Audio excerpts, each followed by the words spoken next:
আসসালামু আলাইকুম এভরিওয়ান। সবাই কিরম আছেন? আলহামদুলিল্লাহ আমরা মেঘ বৃষ্টির মতো বালাই আছি। তারপর কও দেখি সবার ঈদ কিরম গেছে? ঈদের আনন্দ তো সেই ছোটকালেই শেষ কইরা লাইছি। এখন তো খালি নিয়মের লাইগা ঈদ পালন করি। যাজ্ঞা ভালো মন্দ মিলাইয়াই ঈদ গেল। আজকে মনটা অনেক খারাপ আছিল। তারপর উনি কইল চলেন বাইরে যাই।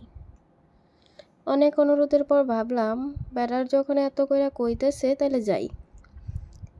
রেডি হইয়া নিচে বইয়া ইমির মারে কল দিয়া কইলাম নিচে আইন উত্তরা যামো। মহিলা আচ্ছা কইয়াই 1 ঘন্টা দেরি করিয়া আয়া কয় লন এবার যাই।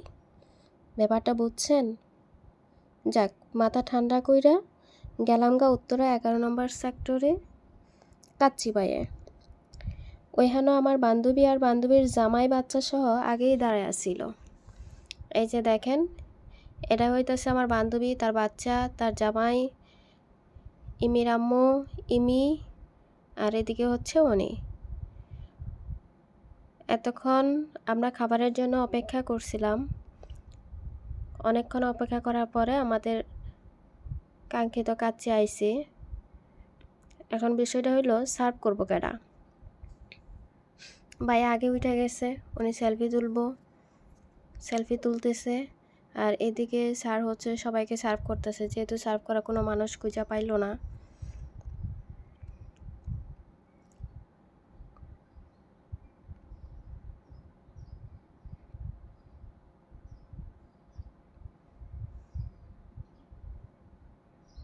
এই তো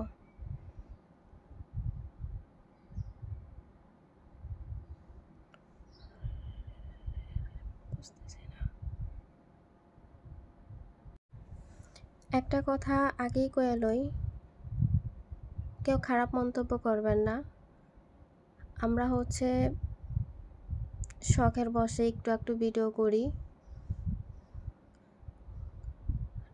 টাকা ইনকাম করতে হবে কিংবা এটা দিয়ে আমাদের সংসার চলবে এরকম কিছু না।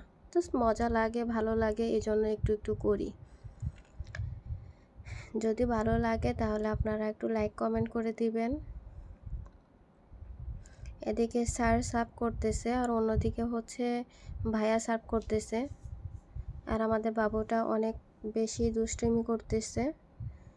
সে তারা কোনোভাবেই বসানো যায় না, এই জন্য তার আম্মু মাঝে মাঝে কী করে তার মুখের মধ্যে একটু ঠোনা লাগাই দেয়, যে গরুর মুখে যেমন ঠোনা লাগায় তার মুখে ওইরকম মাঝে মাঝে লাগাই দেয়, যাতে করে বেশি দুষ্টুমি না করতে পারে, কথা বলতে না পারে। এতক্ষণ ধৈর্য সহকারে আমাদের ভিডিও দেখার জন্য ধন্যবাদ।